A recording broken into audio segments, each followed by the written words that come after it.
Nancy? Yes. Kurt? Excused. Here. John Ho? Here. Cindy? Here. And Sue? Here. Okay, it's time for the voluntary pledge. I pledge allegiance to the flag of the United States of America and to the republic for which it stands, one nation, under God, indivisible, with liberty and justice for all.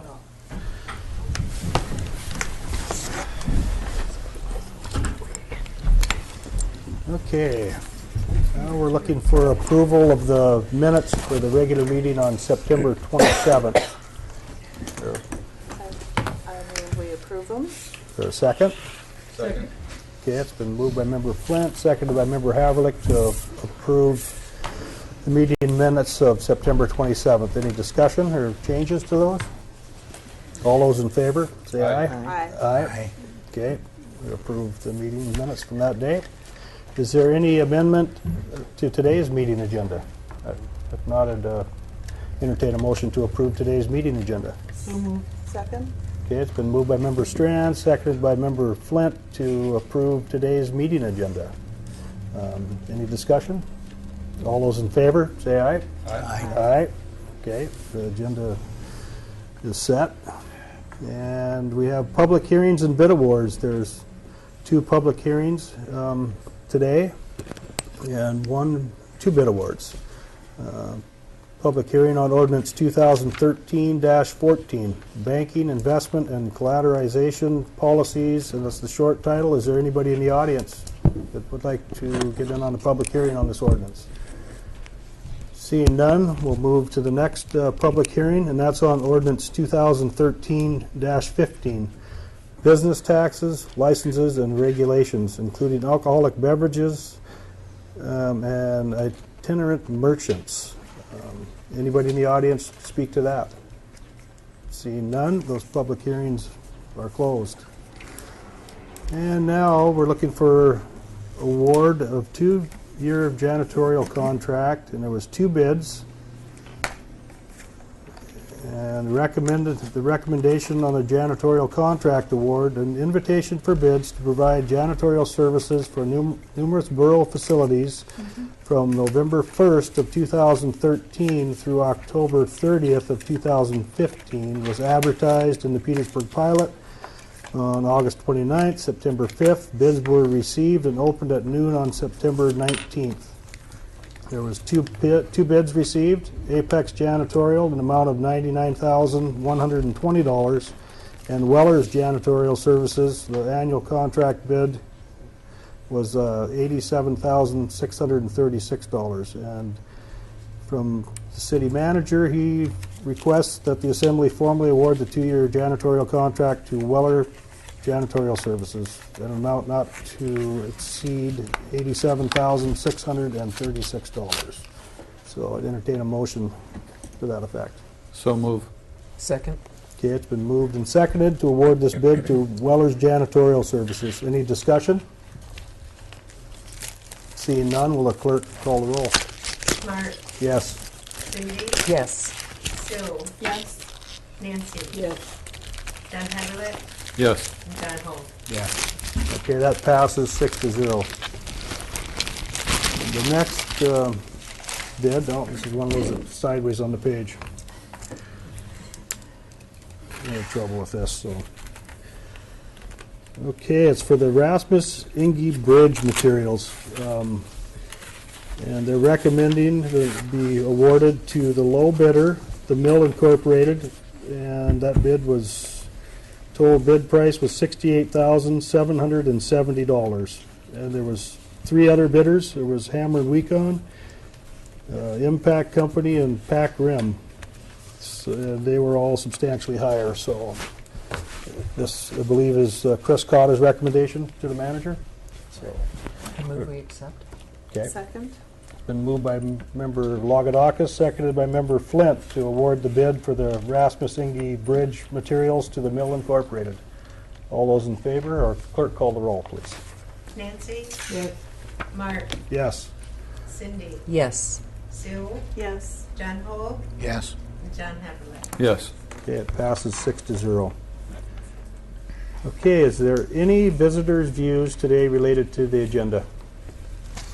Sue, would you like to speak to that now or when the item comes up? Oh, you can do it now if you want. You know the drill, I'm sure. State your name and who you represent. My name is Suzanne West, and I'm speaking to item 13F, reviews of harbor and port advisory boards. And I'm speaking to the harbor. And I'm also speaking for Ed Wood, who's out hunting at the moment and unable to be here. And both of us have spoken to various harbor advisory board members over time, and it's a more open, comfortable way to sort of air your grievances or approval of current things going on in the harbor.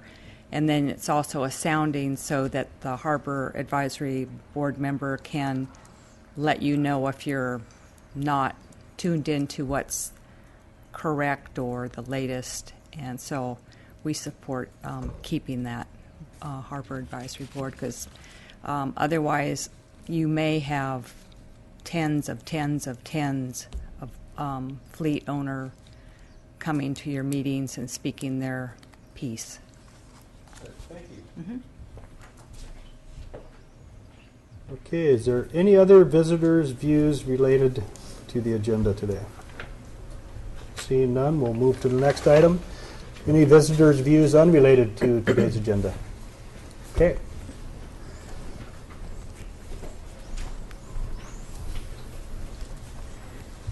Suzanne West, and I'm speaking to the subject of the potential for DOT spraying of herbicides along Mitkoff Highway. And it's been a assembly topic, but we've been out of town, so we've sort of heard what the discussion has been after the fact. And I live at 6.5 Mile, and we have water rights for our property, and they're issued by the state of Alaska. It's for domestic use. These were issued back in 1970, and it was in force since 62. And so this particular stream is on the uphill side of Mitkoff Highway, transits underneath Mitkoff Highway on the downhill side. So we would have the double whammy of double spraying. So we use this water, as do our neighbors. They have streams also. So there's household use where you're doing your dishes, laundry, showers, watering your vegetable gardens, all that sort of thing, adding it to your coffee for morning coffee. And so this is very real for us. It is a concern. And we do have berries that are growing on our property that's on the downhill side of the highway, so that would sort of truncate using those berries. And our neighbors also do berry picking along the highway and their own properties. So this is a public safety thing for us. And we do have septic tanks that go out into the Narrows, so whatever went through our system, I realize to be parts per whatever zillion, but collectively it would add to the crab and all that is harvested in the Narrows. So let's see. And then secondly, not human, but deer and all the migrating birds come through, and I'm sure this has been said by other people that may have testified, but we do have a lot of deer transiting through our yards, so they'd be munching as well. So thank you. Okay, thank you for your comments.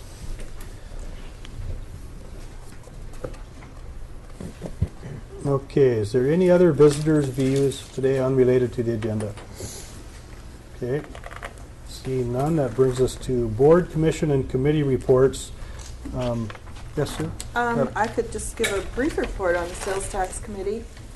Sure. We will be meeting again October 30th at noon in this Assembly Chambers. And on the agenda this month is going to be the whole ordinance up to the list of exemptions, just to go through all that wording and see if any changes are needed. And it's open to the public. Everyone's welcome. Okay. thank I'm you. sorry, Sue, what time was that? Noon. Thank you. 30th. And that's a, I believe that's a Wednesday. Yes. Yep. I'll write that down too.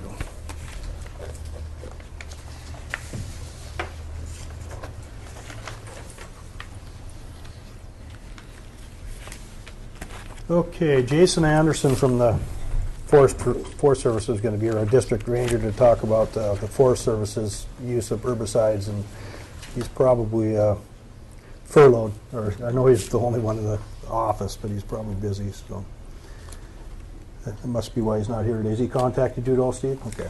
He told me if that happened, he wouldn't be here this meeting, but he'd probably be here next meeting if Congress does their job. Hopefully they're all working by then. Yeah. Such Okay. an optimist. Yeah, I see no items on the consent agenda, so that brings us to report of other officers, and Public Works Director has a report for us today.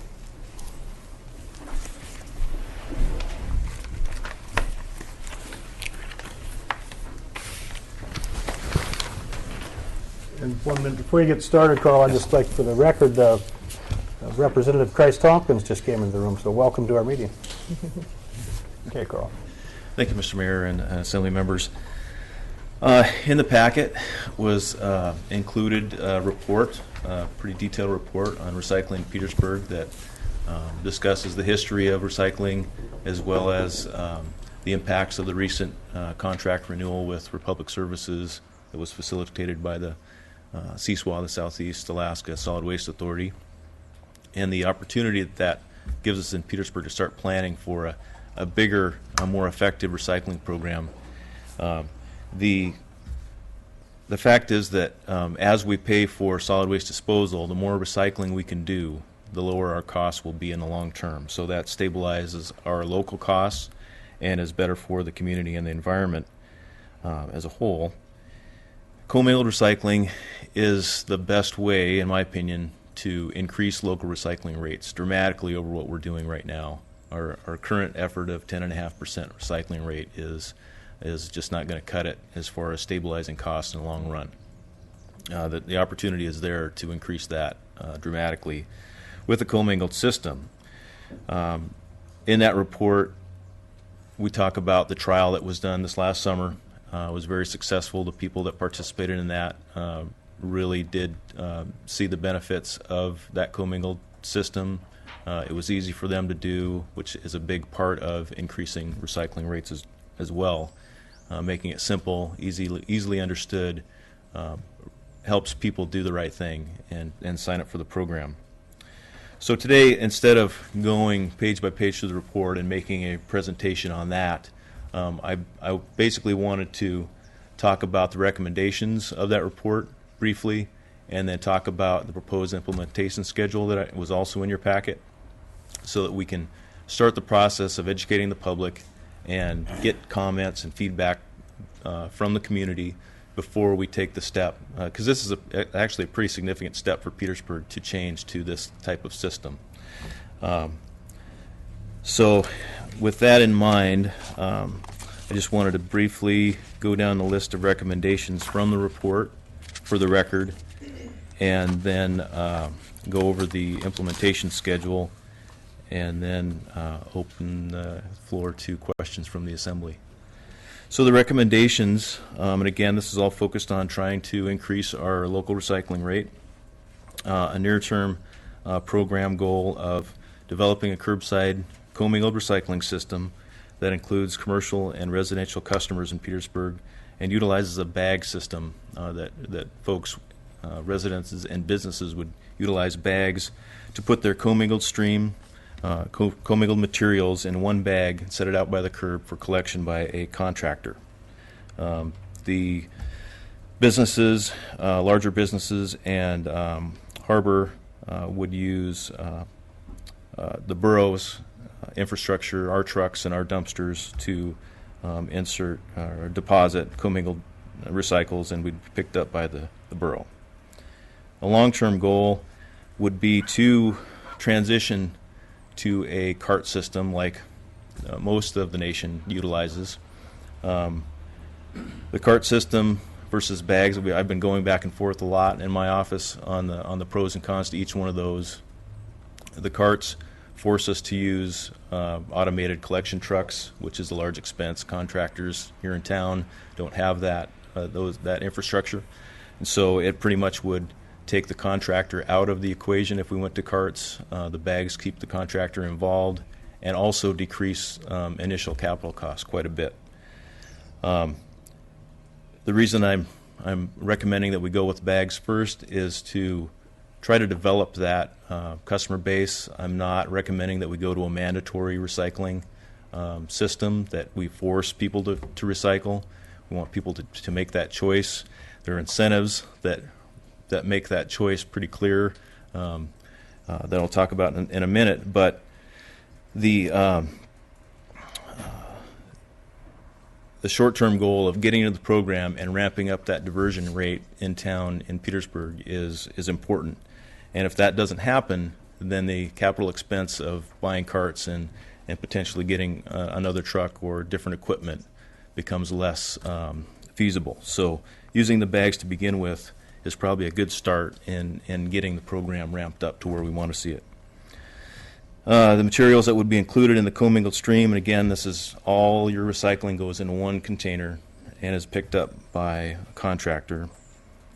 So we would have all recyclable plastics with the exception of styrofoam and plastic film, which are bags and cellophane and that kind of things. Food containers would have to be rinsed, and we don't want lids or caps in there. Tin cans would be included, rinsed and with labels removed. Aluminum cans, junk mail, catalogs, phone books, newspaper, magazines, office paper, basically mixed paper would go in the bag as well. We would accept unbroken glass bottles and jars, no window or plate glass. It's just too dangerous for collection personnel. And any cardboard that can be broken down and placed inside of the bag would be accepted too. We don't want cardboard left out in the weather. It decreases the value dramatically. So that would be the stream, and that would be included in the bags or carts later on. So we would, our current contract for collection of recycles ends in March. Before that time, we would develop and issue an RFP for that collection service, go through a competitive process to make sure that we were our contract is cost effective and we're paying a good price for our good value, getting good value for that contract. The incentive part of it, our rates as they currently exist provide a lot of incentive for people that have the higher service levels to decrease their service level through recycling. But majority of our customers do in fact maintain the lowest service level. So incentivizing that class of customer is difficult. The recommendation is to increase that baseline rate for 32 gallons 20%, which is $5 and change a month, unless they sign up for the recycling program. So basically anybody that recycles their rates would remain the same, still be subject to future increases that are contained in the ordinance for solid waste rates, but the folks that choose not to recycle for whatever reason would then end up paying higher costs that would help fund the program, and the people that are recycling and increasing our diversion rate are doing their part to pay for the system. And the time frame that I've got in the recommendations to implement a program no later than March 31st, 2014. And we'll talk about the schedule here in a couple minutes. But it'd be great to formally adopt a set of recycling rate goals over the next 7 years to basically as a performance standard for ourselves as a community to get to a 30% diversion rate in 3 years, which right now, again, we're at 10.5%. So we've got a lot of room to improve. Hopefully hit 40% in 5 years and 50% or greater within 7 years. So it's a long-term plan, but it gives us something to shoot for and in the long run. So those are the basic recommendations from the report.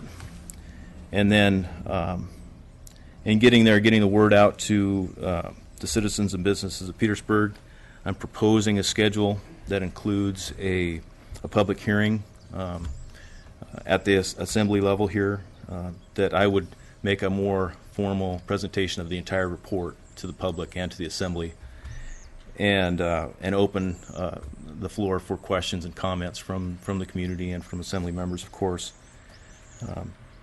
Taking those comments and feedback from that meeting, then incorporating, if needed, incorporating those comments into the final program that would be brought forward on November 4th, first meeting in November, to the Assembly for consensus sign-off, and that's the direction we're going to go. And possibly that would be the first reading of a sanitation ordinance that implements any recycling incentives that the Assembly supports.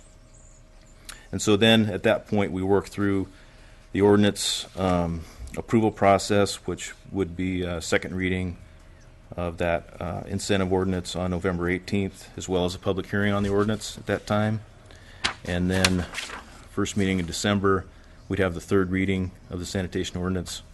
And if passed, that rate incentive would probably need to be written so that it takes effect whenever the program is rolled out, which, depending on which direction we go, either bags or carts initially, could be as soon as December, January, if the bags are fairly easy to get and implement that program. If we go with the cart system, there's a few month lead time to get the carts that we need manufactured and delivered to Petersburg, so that would probably be a spring rollout, but those incentives wouldn't take place until the program was launched. And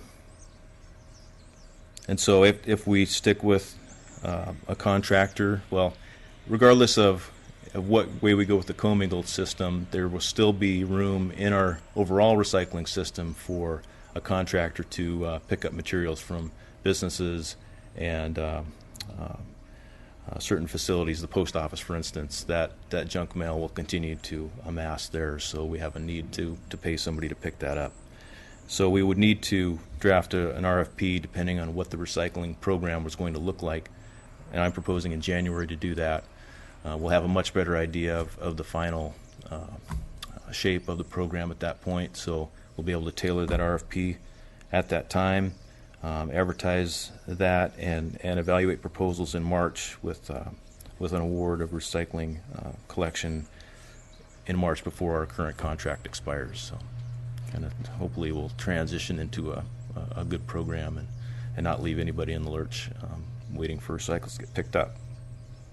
So, a lot of words, a lot of information in this report. Does the Assembly have any questions at this time? Any questions of Public Works? Yeah. Mr. Mayor, thank you. Carl, what about the option of going to the containers right away? You don't seem to push that at all, or it's a possibility. It's it's there, and that's why I'm kind of flavoring my words in that which direction we go, because if there's a tremendous push from the community to go directly to carts, then maybe that's the direction we should go. It's like I said, if the bags are a low cost to get into right away, we can ramp up that diversion rate in the community, make sure that this is going to work for us before taking that step and spending $80,000 on carts that may or may not work out.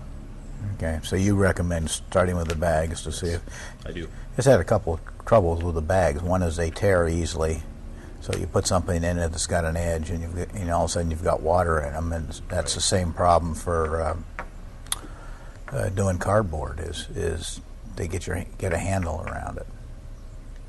Yes. Because most other communities that I've seen do a separate cart, and Right. it seems to work. That's more common. I found that there were quite a few communities in the nation that do use bags successfully, and so that at first when we just did the trial with bags, it was a novel idea and an easy way to do the trial. And then as I did more research, I found that boy, a lot of communities go that way. In fact, Republic Services has a county in Washington that they serve with bags. So I got some information from them. I've ordered some bag samples. There's, of course, many different sizes and thicknesses and variations in bags, and it would be my intention to land on a bag that was tough enough to withstand, a sharp edge to some extent, but weak enough to break apart when it gets to the materials recovery facility in Seattle. At the end of this, during the trial, the contractor was actually emptying the recycles out of the bag.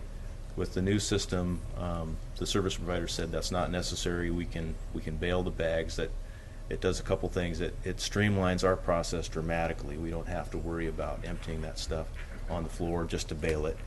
But it does bring up a question of, how difficult is that going to be for a service provider, and is that going to cause us problems down the road?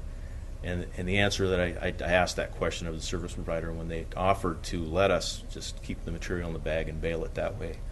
And he said, it's not what we really want to see necessarily, but this is where our population, our size, and our small contribution to their overall waste stream and recycling stream works for us, and that our one container every month or two isn't going to make any difference to them whatsoever. So it actually helps us in that way to kind of slide under the radar and do something that's very convenient for us in a program, less convenient for the service provider, but is easily worked into their hundreds of tons a day of recycles. So it's a big question. It's really the question at this point. Which direction we're going to go, and I'm recommending the bags mostly because capital costs are low, and we get to try out the system in town, and we can always make that jump to carts later on. Okay, thanks, Carl. I actually had a couple questions. One was, and this may be a little bit farther down the line, but are there any plans to put collection sites out the road or in areas where out of immediate areas, residents can access recycling without having to come all the way into town? It's a really good question, and right now, it's called a drop-off site, and right now we're actually decreasing our drop-off sites because they get abused so horribly, and it's a real problem because you want people to use those sites and have them available to put the right items in there, but they turn into dumps for everything, and even people that think they're doing the right thing and putting quote-unquote recycles in the container, it's not the right thing. It's plate glass or it's metal shelving or something like that. Okay. Well, that actually leads to my second point, and this may be careful what you wish for, but when you talked about an RFP for collecting material up at the mailbox, people are always throwing cardboard in those things, and maybe it would be worth addressing that and having some spots where cardboard could be recycled there instead of hoping that people are going to do the right thing. At least work with the behavior. That's true. And the way that's just collected right now, everything goes into one container, and we haven't had any negative feedback from that. So I think we're okay on that score. Nancy, you had a question? My biggest concern is it's weatherproof. The bags, water can get in no matter how careful you are. But don't we have a contract till the end of March? We do. So that we could commingle in the bags till the end of March and see how dry that office paper. And I also wondered, was there any difference in how much cardboard was taken up to the baler or junk mail at the post office? Did that lessen because people were throwing it away at home, or? Not dramatically, I don't think. I didn't ask that just a specific sample question necessarily, but I didn't get any feedback that we saw any huge diversion into the commingled stream from those two commodities. Okay, thank you. Carl, you said most of your domestic users use the smaller container. Like 90% or? I think it's about 80%, I think, is the number that sticks in my head. To me, the only way this really works is if you really get somebody's attention, and I'm wondering if $60 a year is enough of a 2x4 to the head to get people to recycle who don't get it. I think your 20% is pretty low. I'd like to see that like $10 a month or something, and make it so that they'll think about it and figure out a way to, hey, put the can here and the paper there. It just boggles my mind. The people that can't figure out how to recycle. That's a tough question. What's the right amount of incentive to get people to choose to do this? Well, and it's a very hard question. you have a big job explaining this, how this really makes a huge difference in utility rates, and I think this is a great way to do it. Have this little carrot there, and but make it a nice big carrot. Well, at some point, it will definitely be in the Assembly's lap to make adjustments. So, if we get to that point, and the feedback is that the community would like to see that more, or the Assembly would like to see that higher, then we can surely do that. Yeah, no, it's a great program. I think it's a great idea. John, did you have a question? Sure. Comment to start off. I was, it really hurts me to say that, but I was really, extremely impressed with your report. It was very well organized, very thorough, very well thought out. Covered, more aspects than I could imagine that you'd want to cover in a report. But it being on the Assembly, it really laid out the pros and cons financially as well as environmentally, and let us know exactly what our costs would be in all areas, which I really, really appreciate. And the way you projected everything out. And I really hope this is successful for many reasons, the environment, the cost, and like Sue and the others is, I know down south they're using really small cans for garbage and cans at least twice that size for recycling. And it's tough to break habits, but I'm really hoping we can and get people into that recycling mode so it saves the borough money. And again, it's good for the environment. The only other question I had is on these bags, which you kind of hinted to. They do seem, they are sort of recyclable bags. Do you just send them all down south? You don't reuse them, but do they disintegrate, or are they made to disintegrate? No, they will be separated from the majority of the commingled stream in Seattle. So they're still like most plastic, just to where they can't. I won't say that Republic Services does not have a recycling stream for those bags. That's what I'm wondering. But they very well may have. But they already deal with receipt of bagged commingled from another county in Washington, right.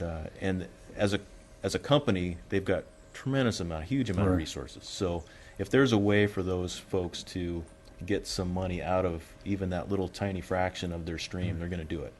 I just hate to create more waste with the bags. Right. But I do really appreciate all the work you did on this. It gave me pretty much everything I needed to know to make a good decision, which I really appreciate. Well, that's good. There's still quite a bit of talking left, but I appreciate your comments. And the last thing, we're having a lot more cruise boats come in. Will there be any accommodations made for them? I know when we tried to get the cruise boat waste, they commingled it, so it was really a pain, and we stopped doing it. Is there a way now that you do use commingling, either giving them the bags when they come in, or I imagine they already have stuff bagged up, they used to where we can get their waste, because it seems pretty substantial. We would make them. I haven't really thought of that angle yet, but I think it's as simple as making them aware of what the program is and accommodating them within the program that's developed. And I think it's definitely a possibility.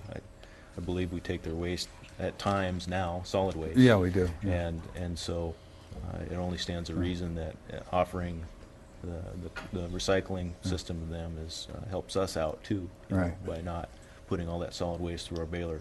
Yeah. And I know Dave Berg was really instrumental in trying to get it going before. It's just that we weren't ready at that time. Yeah, we're almost ready. Okay, thank you. Okay, any more questions from the Assembly of Carl?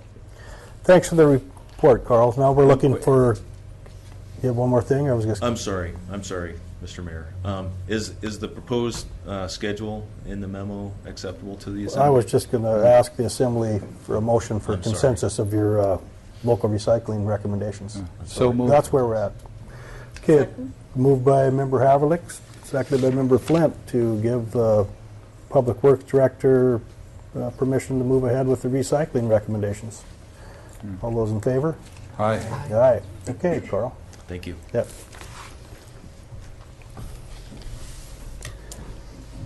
Okay, that brings us to the mayor's report. Now the computer's not working, but there's, Here's your items. okay, that's very short. Reminder of the Alaska Municipal League Conference, November 18th through the 22nd. To date, I believe Member Lagadakis and myself plan on going. John, are you going to go? Yes. Okay, great. Signed up. All right. I'd like to attend also, Mr. Mayor. Okay, so there's 4 of us going. Great. That's great. Good. And the next advisory board review this evening, or this afternoon, we're going to talk about the Harbor Board, and the next one will be Parks and Recreation at the October 21st meeting, as well as Public Safety Advisory Board. So that's the schedule. One other thing I would like to report on is over the weekend I went down and went to the christening of the Arctic Prowler in Ketchikan, and it was a real nice affair. The governor was there, and the former Governor Frank Murkowski, Senator Stedman, and the Prowler group, and it's rolled out the door yesterday afternoon. The christening was Saturday, or yesterday morning it did. So today it's going in the water. So first boat built in Alaska of its class. It was pretty impressive. So, Glo, do you have? What does it say on the stern? Oh yeah, hailing port is Petersburg, Alaska. Anyway, Petersburg, that's where it's from. The rest of his fleet, I believe, says the same. So that's all for the mayor's report. Now it brings us to the manager's report. Thank you, Mr. Mayor. We had over 600 people celebrated the grand opening of the library on September 28th. Library Board, Friends of the Library, Library Capital Campaign Committee, Teen Advisory Board, Beat the Odds Committee, Petersburg Indian Association, Alaska Native Brotherhood and Sisterhood, the Seat-Kakwa dancers from Petersburg, and the Kikswan dancers from Cape. Apologize for my pronunciation. All contributed to the event, and special thanks to Facilities Maintenance, Parks and Rec, Public Works, and the library staff themselves for all their help in pulling that together. Mountain View Manor received a 100% score on the AHFC inspection. We continue to have a waiting list at both elderly housing and assisted living. Congratulations to Scott Newman, who has taken over Bobby Ratliff's old position as the power and light line foreman. We're also in the middle of our annual street light survey, so people see lights that are out, please report it. We like to try to get notified of them and fixed prior to Halloween. Liz and Leo and others, Glo, and myself, we're all working on a draft RFP for the Borough Comprehensive Plan, Economic Development, and Harbor Development Plans. This is something that will be brought back to the Assembly when we get a little farther along in this to make sure it covers what you want it to cover. Borough's auditor is working on finalizing our annual report. They're currently waiting to complete the hospital and school portion so that their information that's appropriate can be included in our report as well. The assessor is still kind of in and out of town inspecting properties throughout the borough. They expect to have all the physical inspections completed within a day or two. We're now just pulling data together. The Granicus, which is our system that records everything, registrar is the position I'm using it as we speak, getting much better thanks to Kathy and folks. Appears to be working most of the bugs out. We're looking at probably 60 to 90 days to really finish everything up and make sure it works really, really well for everybody who has to use the product. Sandy Beach Shelter continues to progress. The large base logs are completed. Side logs and roof construction will take place through the fall. And the police department, well, see, this is why I can't use this. Not working? Yeah, it's fine. Okay.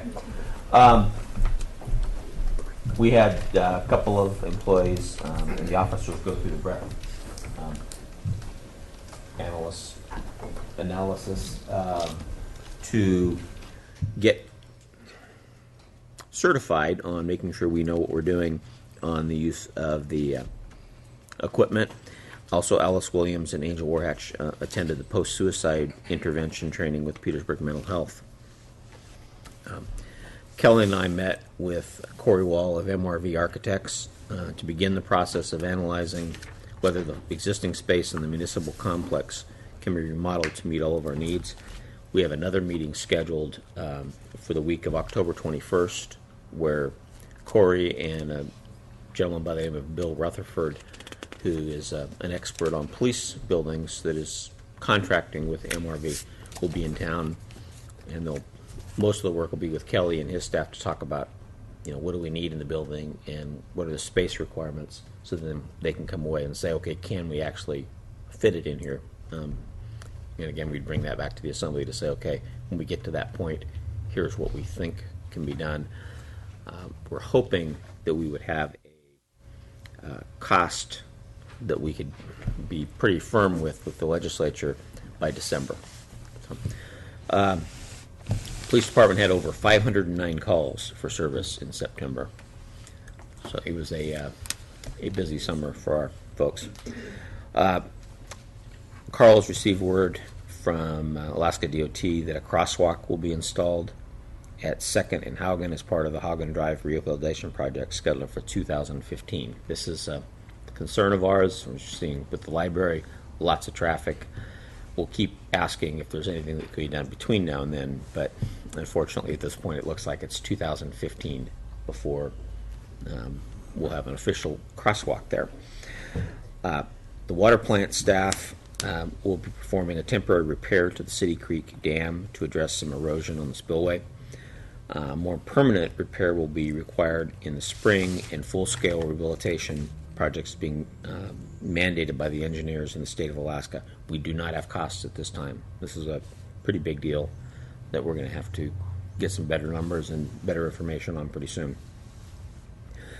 Landfill facility received a 94% score on the facility inspection. Congratulations to Andy Edfeld and the sanitation crew for doing a really good job up there.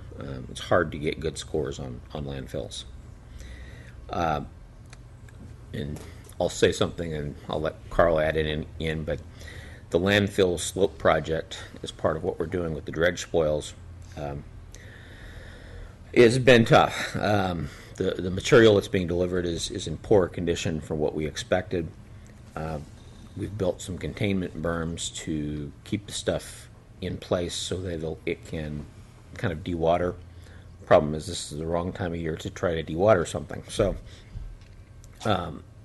Carl's staff, P&D, the contractor are all kind of monitoring it to make sure that we're doing everything we need to do with our permit. But it's kind of the big issue is cost of what it's going to cost to finish this, and then long term going back and putting these spoils where we originally had wanted them to be, because they're not really there right now, and we're going to have to see how that works. Part of that issue is we don't know how long it's going to take this stuff to dry out well enough to be placed on the slope. But, Carl, you have anything to add on that one? Not much. It's a tough project right now. The dredging contractor did slow down this weekend, from what I understand, just because they were getting close to the end of the dredging in the North Harbor Basin. So there wasn't a lot of pressure on the landfill this weekend, but there will be, as the dredging starts in front of PFI and Ocean Beauty, there will be more material heading up the hill, and I think at this point we feel confident that we can handle it. But the nature of the material is just so unpredictable and unexpected that it's troubling for sure. At this time, I've basically cut off the contractor from hauling rock to try and stop that expense, thinking that we have enough material on site to build what we need. But if that turns out to not be the case, then we'll have to access some more rock in the quarry and build up our containment. While we're on the subject, any questions by any assembly members of Carl or the manager on this?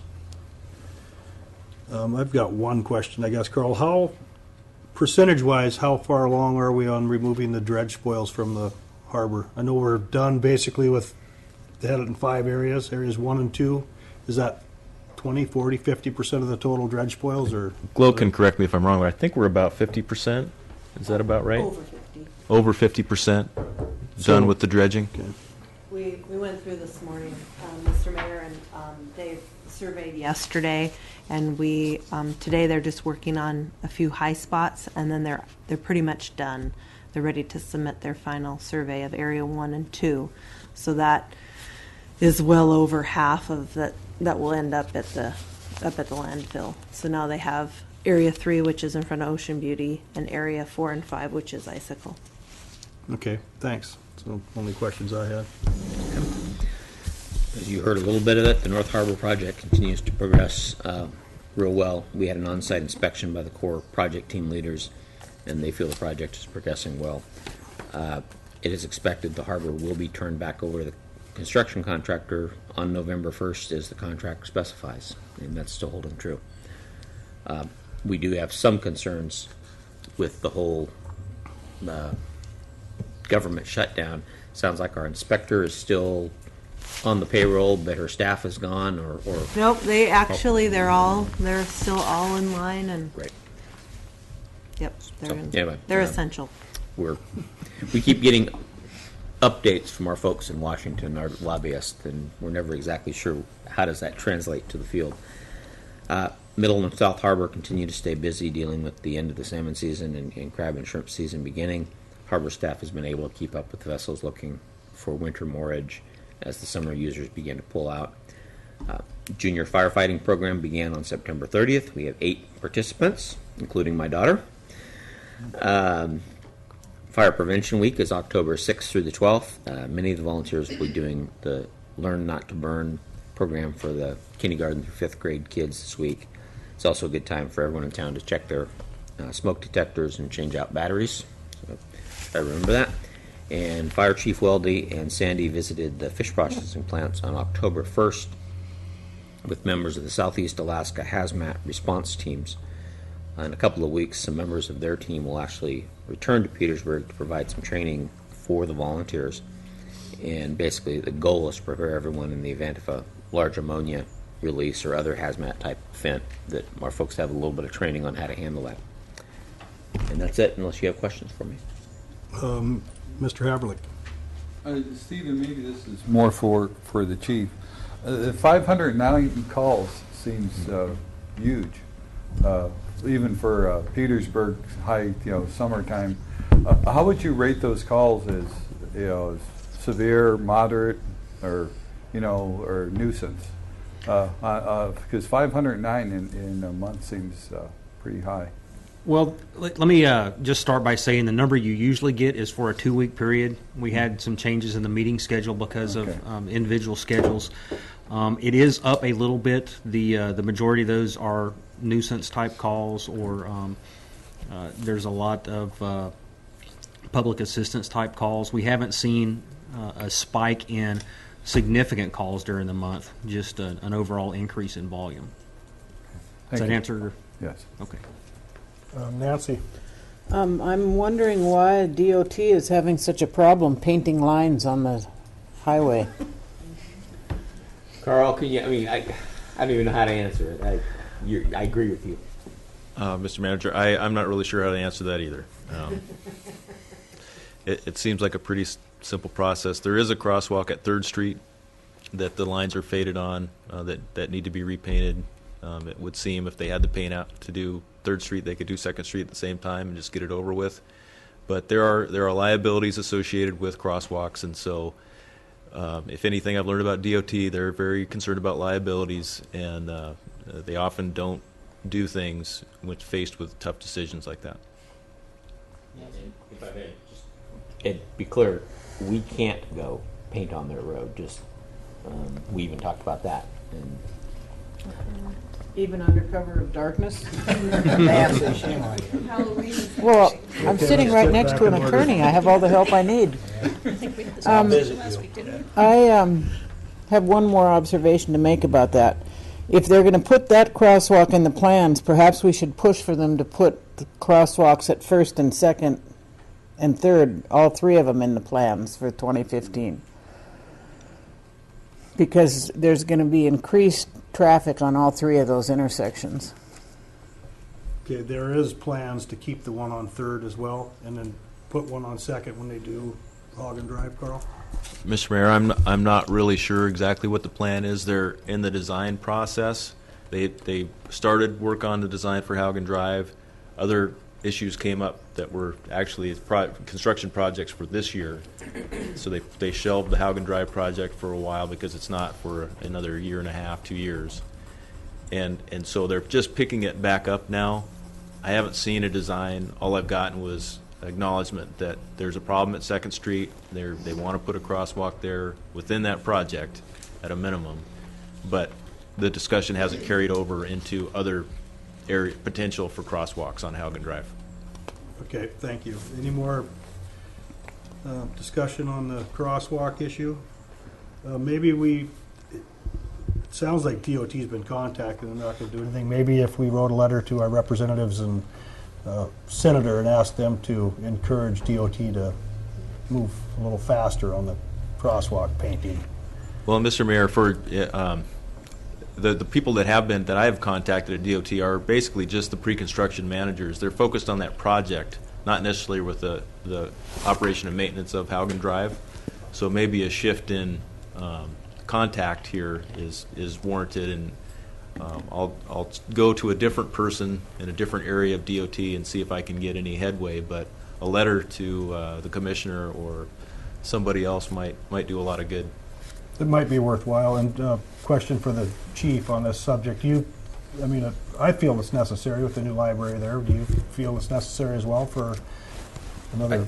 I think it would help a whole lot. Okay. And,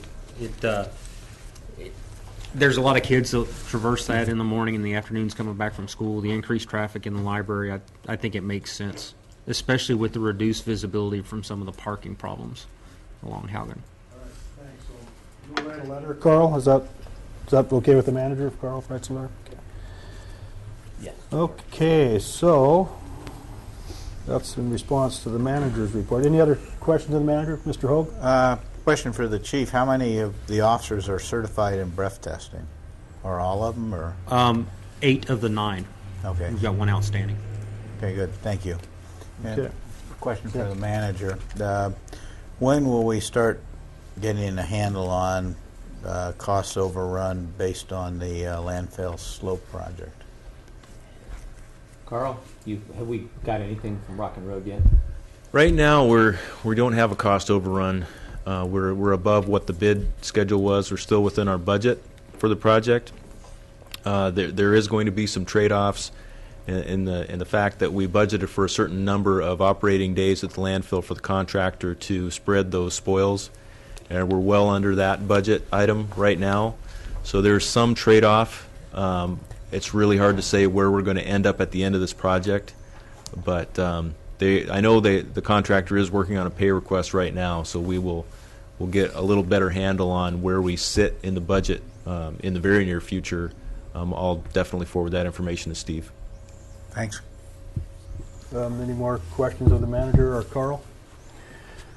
Okay, that brings us to unfinished business, and the first item is ordinances for third and final reading, and there's one, and that's Ordinance 2013-13, an ordinance providing for Title I of the Municipal Code and updating current language to reflect borough incorporation as amended by the attorney, and this is for the third and final reading. Entertain a motion to adopt 2013-13 in its third and final reading. So move. Second. It's been moved by Member Haverlick, seconded by Member Strand to adopt 2013-13 in its third and final reading. Any discussion? Yes, Nancy. This may just be on page 46. There's just a phrase, from taking full force and effect.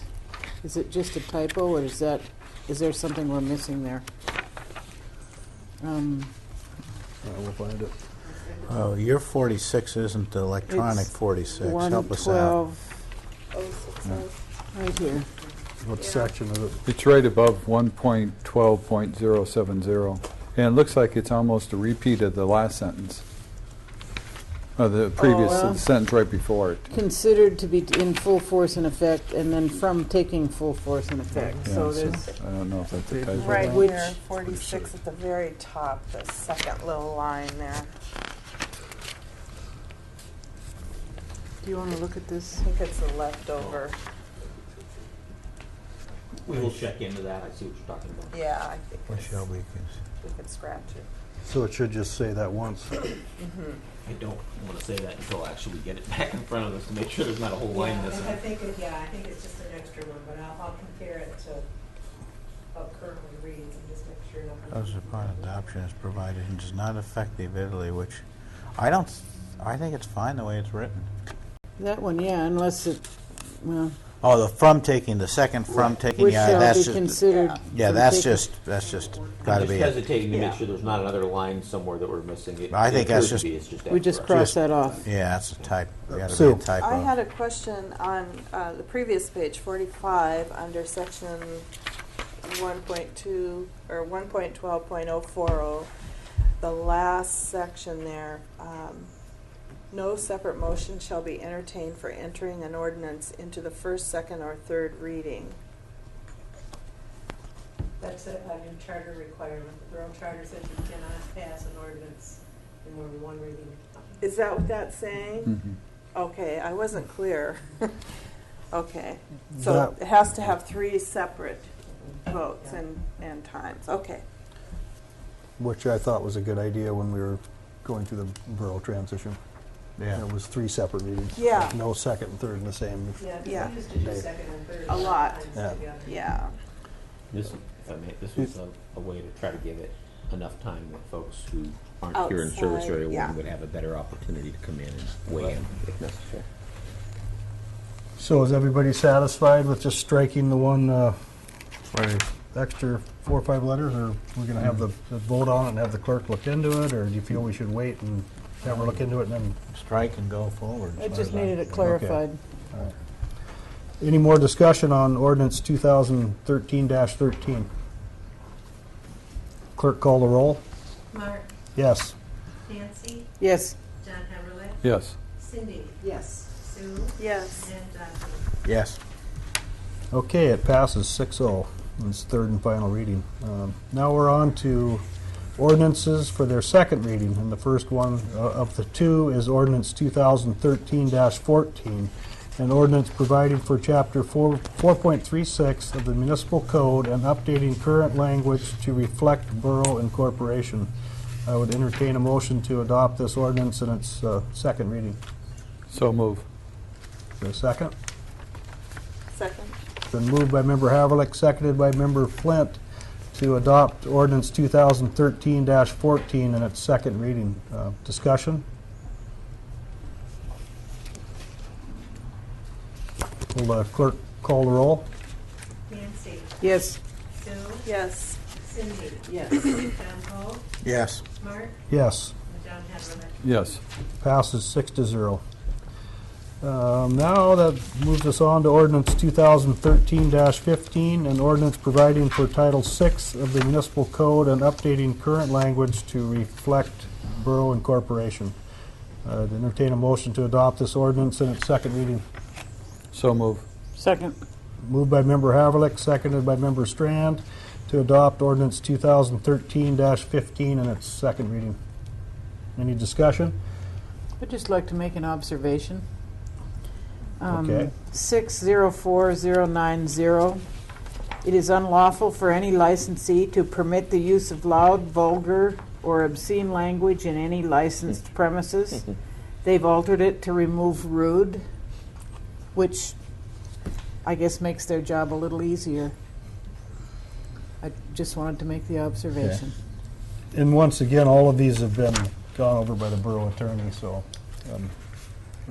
relying on Mr. Brennan's and Sarah's opinion as well.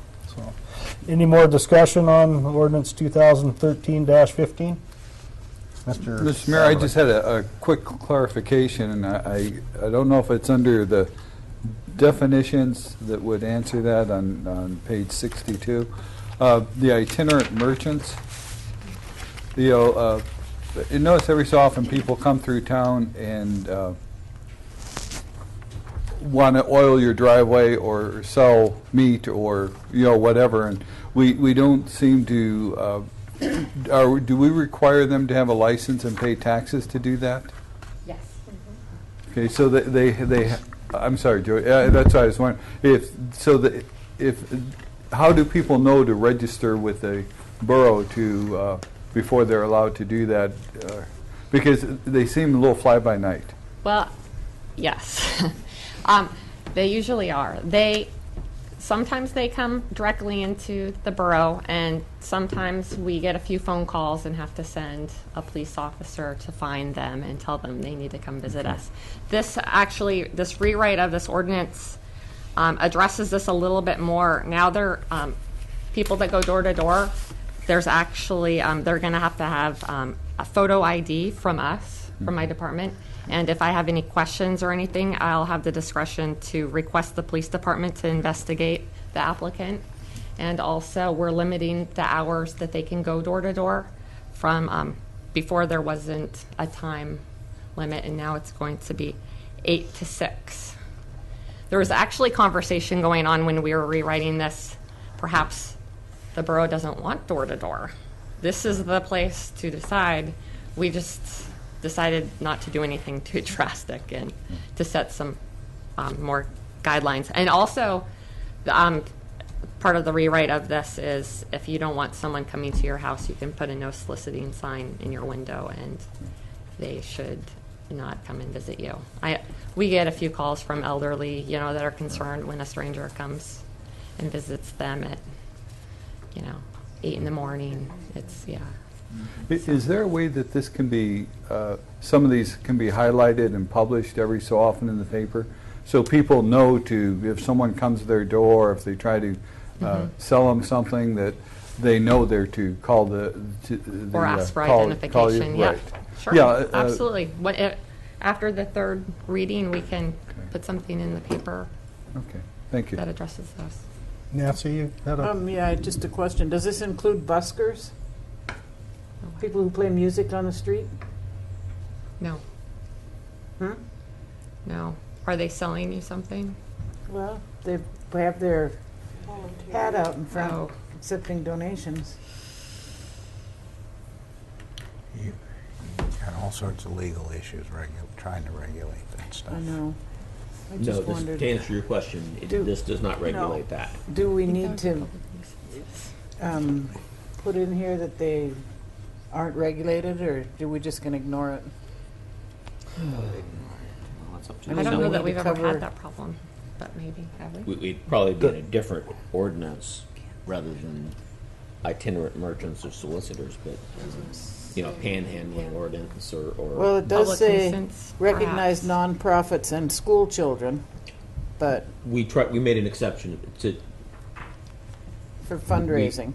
The assumption was the community was okay if the Girl Scouts wanted to come knock on your door and sell you cookies or something like that. So we're not making them get a permit. So recognized nonprofits and school kids, we're not telling them they have to go do that.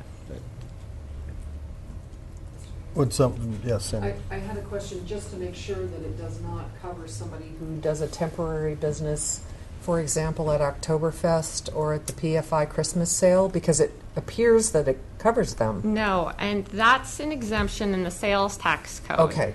One-time only sales, Okay. they're exempt from. Well, it does say garage sales held by individuals selling their personal belongings. And that was my other question. On mine, it looks like that's struck out, and I wasn't sure if there's that no was line the case. through it. It looks to me like No, it's been added. that's an addition. Okay. Let's get the recognition and talk in order so we're not talking over one another, please. So Cindy, would you like to talk about the garage sales held by individuals? It looks like that's been taken out of it, if I'm reading this right. That's how it looked like to me, and I just wanted No. to clarify Mr. that. Holmes? Yeah, my computerized version shows that the garage sales held by individuals is an exemption. It is not covered by itinerant merchants. Correct. Okay, it does Okay, not that's cross. correct. Okay. It's slow. My laptop or iPad right now is acting kind of slow. It's just down to 4G. I don't have Wi-Fi for some reason. I might have pushed the wrong button, but so I'm going by the paper version because it takes too long to drum up the detailed addition here on the side. So that is part of it. This does not include garage sales held by individuals. Is that right, Jody? That's correct. Okay. Any more discussion? Seeing none, will the clerk call the roll? Nancy. Yes. Sue. Yes. John Haverlick. Yes. John Hogue. Yes. Mark. Yes. Cindy. Yes. Okay, ordinance 2013-15 passes 6-0 on its second reading. Mr. Yeah. Mayor? Yes. I was just curious how we're doing on these ordinances. Are we getting through them, or is this... You got a long way to go. Okay. The book was this thick. Okay. Well, if I may, an example of how complex some of them can be. You know, Kelly's working with Leo and Ryan on, nuisance, code enforcement type things. And you have issues related to state law versus local. What do we want? And how do who handles it if you have it a local ordinance? Do you have a board or a court or... So a lot of this stuff ends up taking quite a while because we're debating among ourselves as far as trying to find out, what's it better? Is it we want a civil penalty versus a criminal one? Who's going to enforce it? Does it change staffing? Does it change what boards do? I have a feeling we'll still be doing this a couple years from now. That's, I guess, my point. Okay, thank you. Okay. Next item on the agenda is the Juneau appeal of the Borough, Petersburg Borough boundaries, and I don't see if there's been any news, has there, Kathy? No. So we're just waiting for a Superior Court judge to make his decision on that hearing we had. Redistricting, I don't think there's any new news. And that brings us to item F, which is the review of Harbors and Port Advisory Board. So from the sounds of the Harbor Board's discussion, that they would like to keep the board in place, so entertain a motion to recommend one way or another. Mr. Mayor? John? I'd like to make a motion that we retain the Harbor Board and keep it as an elected board. Is there a second? I'll second. Okay, so moved by Member Haverlick, seconded by Member Lagadakis to keep the Harbor Advisory Board as a 7-member board and to keep it as an elected board. Discussion. Mr. Mayor? I fully support keeping the Harbor Board. I question whether you want to leave it as an elected board. There are costs associated with this, having them on the ballot, and I would suggest an alternative would be an appointed board. It's an advisory board to the Assembly in any event, so I don't see a huge loss of quality coming from that board if you made it an appointed board.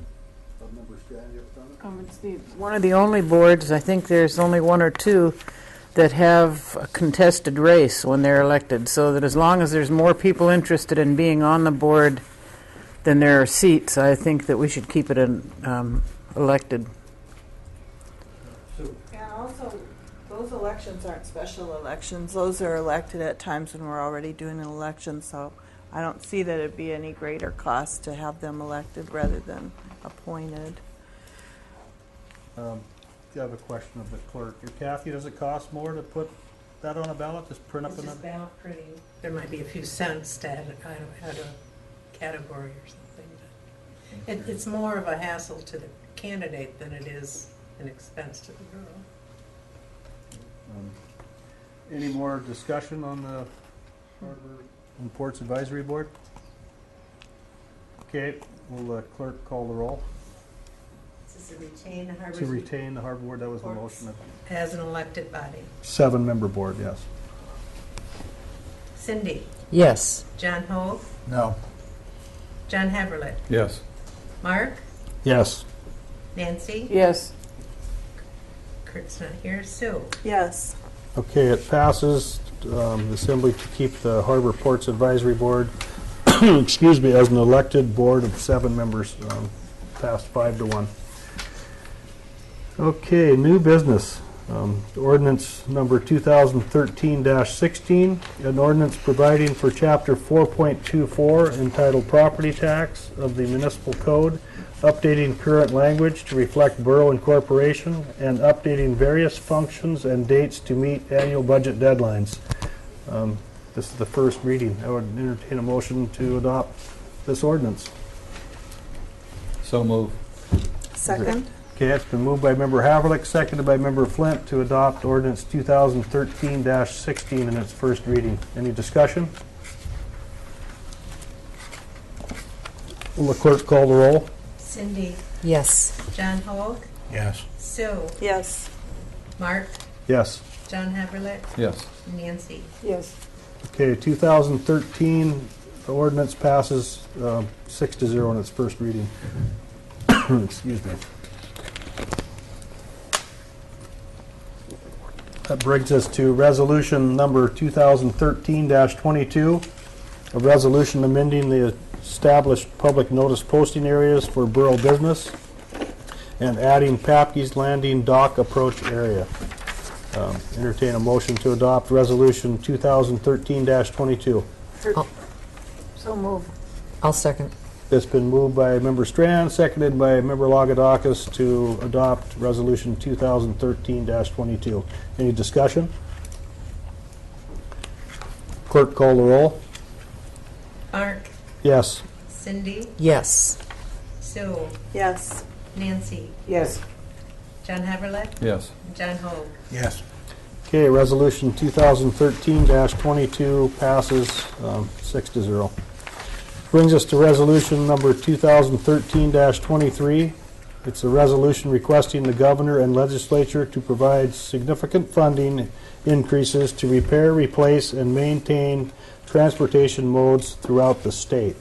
Entertain a motion to adopt this resolution. I would be happy to make a motion that we adopt that resolution. Second. It's been motion made by Member Lagodakis and seconded by Member Haverlick to adopt resolution 2013-23. Any discussion? Will the clerk call the roll? Nancy, Yes. Mark, Yes. Cindy, Yes. Sue, Yes. John Hope, Yes. John Haverlet. Yes. Okay, it passes, resolution 2013-23 passes 6-0. And that brings us to approval of proposed budget calendar for fiscal year 14-15 budget process. And this was presented to us by by Jody, our finance director. So I would entertain a motion to approve this process. I so move. Second. Been moved by Member Flint, seconded by Member Haverlick to approve the calendar of the budget process for 14-15. Any discussion? Mr. Hogue? Mr. Mayor, to me, one of the critical time periods is the April 10th to 30th, where the Assembly has work sessions.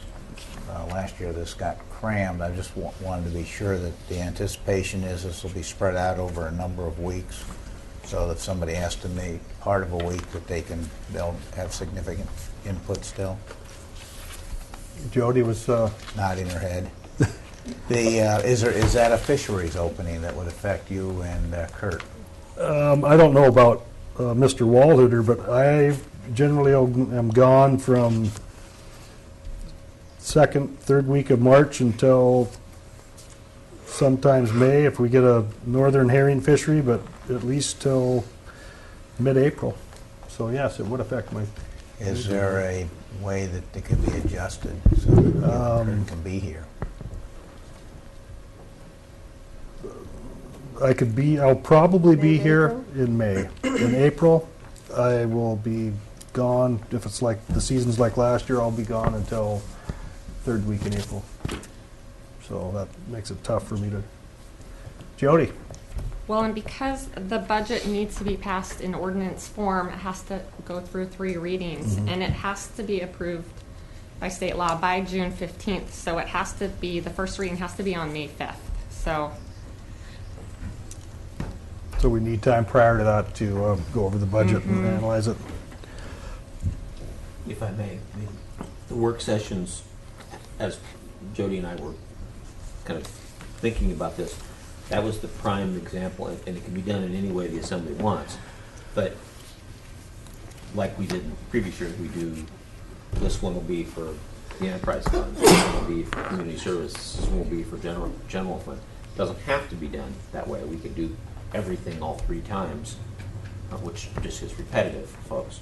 But this is kind of your process, is what we're trying to say, is if you want to do them earlier, we can back up the process even further, and it puts a little pressure on school, hospitals, and other folk and department heads. To get their Well, and proposals Mr. in. Mayor, we already, Steve and I are actually already working on budget projections for next year's budget already, and I'm sure we'll present those well before the month of April, to the assembly, so you can look at When are you them. gone again? When do you leave? Generally about the 20th of March is when we leave to head south for Craig. Could we use the first 3 weeks in March for the assembly process? Or is that putting too much pressure That's on too getting this early. done? Well, too early? they don't mail, the property assessments aren't mailed out till. Well, the department heads would need to get the budget finished by the end of February then, and that might be a stretch. Sue, you had a It comment? looks like you have till April 30th. If you get back, I mean, if you'll know those 2 weeks, you could schedule them in April For the latter for part of everybody April. else, and then know that you'll be here the last 10 days or so of April. So That might work for this year, and next year if we get the northern hearing, Rowan kelp fishery, I'll be gone till right before Mayfest, so the trouble with having a fisherman on the assembly, I guess. Yeah. And the schedule can be, I mean, this is not, the work sessions, again, are for you guys. I mean, Right. more so than anything, they're for the assembly to ask questions directly of department heads and other parts of the community that come to the borough for funding. So, creation of the budget's gonna happen, the behind the scenes prior to those work sessions. But again, the work sessions can be redesigned, the dates can be changed based on, what the assembly needs. And So- you also could call in, because you'd have it in your hands, by the April 10th. So Yes, I I did don't that. know. I don't think we can do much changing of this. And one opinion might, I'm sure everybody will have their opinion, but one opinion might not make the whole outcome totally different. I And think then it's there's still the important 3 to readings. ensure that everybody participates to the maximum extent Right. possible. Well, like Sue said, and I called in last year, there's good phone service on the southern end for the fishery, but on the north end, there's none, so it's just the nature of the location. Well, I'd It may ask, be by then. well, why don't you and Steve and Kurt communicate on that, and if we need to do some last-minute adjustments of these? If Kurt isn't involved in the herring fisheries tendering, which I don't know if he has been in the past, he may be in town. Okay. So, yeah, that's pretty much my schedule, though. is what I've got. So, any more discussion on the schedule that the finance director has presented to us? The clerk call the roll. Mark, Yes. Nancy, Yes. Don Heverlet, Yes. Cindy, Yes. Sue, Yes. John Hope, Yes. Okay, that's item 15, communications. Is there any communications today? See none. Assembly discussion items? Sue? Mr. Mayor, I've got a couple. First of all, it's KFSK's fundraiser week, and I'd like to take a moment to thank KFSK for what they do for us, because they broadcast all our meetings. They have things on their website, and personally, what they've done for me is help me be better at my job here. They do a lot of digging and reporting on things a little more in depth and get different sources than I have, so I feel better prepared for meetings when I come here. So thank you to KFSK. Thank you, Matt. We have a pretty crackerjack news team. Then even if Matt's deserting us. I know. We were sorry to hear that this morning. Then on a personal note, I would like to thank Petersburg, the Assembly, and the Mayor for the honor and privilege of sitting here for the last 4 years. And I have to step down. November 4th will be my last meeting. Sorry to hear that, Sue, but I'm sure there's Yeah. valid reasons for you doing that, and I hope everything's going well. Yeah. I would like to make one request that I could stay on the Sales Tax Review Committee, because that's something I feel strongly about and would like to continue working on. Yeah, you could be on all of the No. boards. Just one. Second.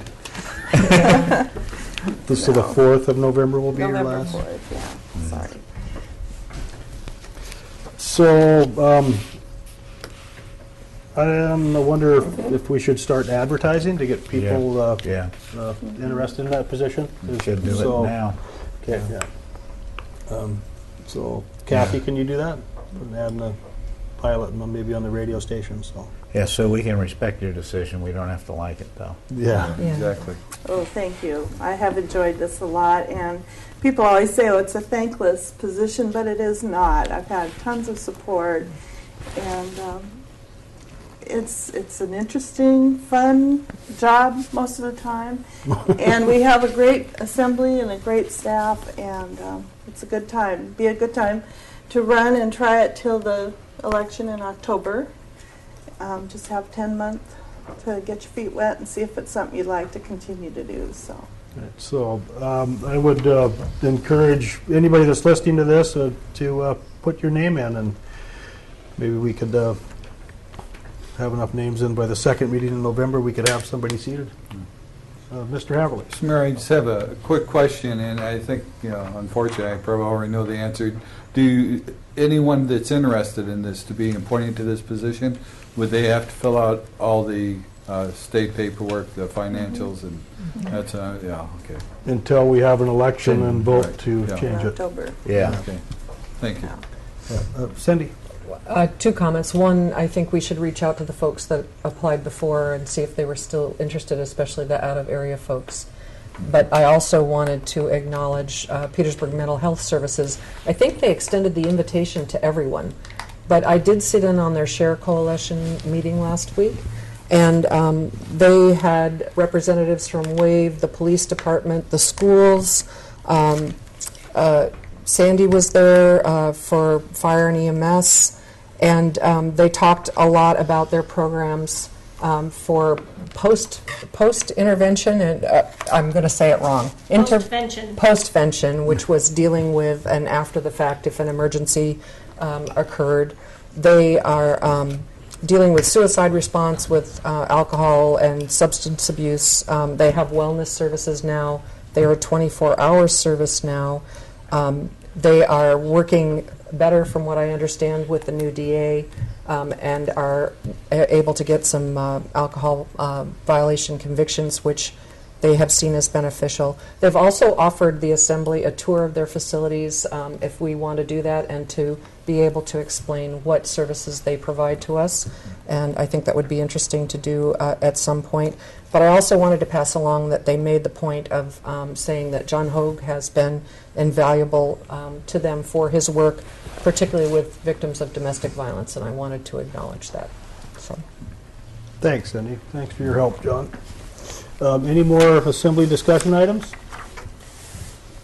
I would entertain a motion then to move into executive session. And the executive session is to go over the borough manager's performance evaluation.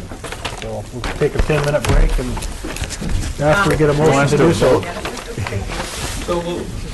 Okay. Second. Call the roll.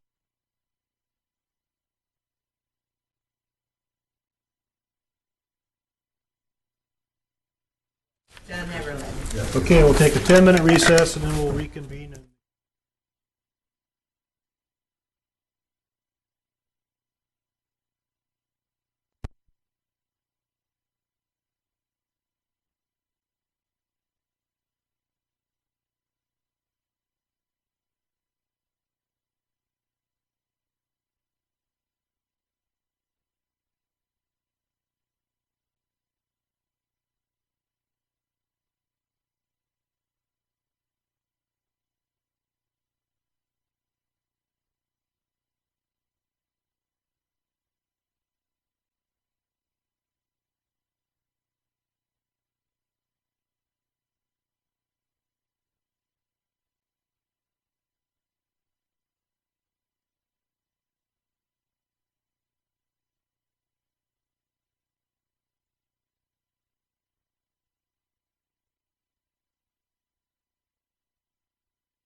Okay, we're back on the air. Okay, we need a motion to reconvene into the regular session. So move. Second. Done. Okay, all those in favor of reconvening? I guess we are. All right. During our discussion in the performance evaluation, Mr. Hoag, do you have something to say? I have a motion to make. I move that we increase the borough manager's salary to $113,500 effective 10/1/2013. That the performance evaluation that has been drafted be finalized and with Steve's concurrence be a public document, and that we developed a long-term contract for Steve to encourage him to stay around, and so we can give stability to the borough for the future. I'll second that. Okay, the motion's been made by Mr. Hoag and seconded by Member Flint. So, any discussion? The motion's too long to repeat, so but it's basically just to give the city manager an increase in salary to $113,500 and to come up with a long-term job offer. Any more discussion? Clerk, call the roll. Nancy. Yes. Sue. Yes. John Hammerlich. Yes. John Hoag. Yes. Mark. Yes. And Cindy. Yes. Okay. I think that is the last item on the agenda, so I would entertain a motion to adjourn. So moved. Okay. I'll second. Moved and seconded to adjourn. All those in favor? Aye.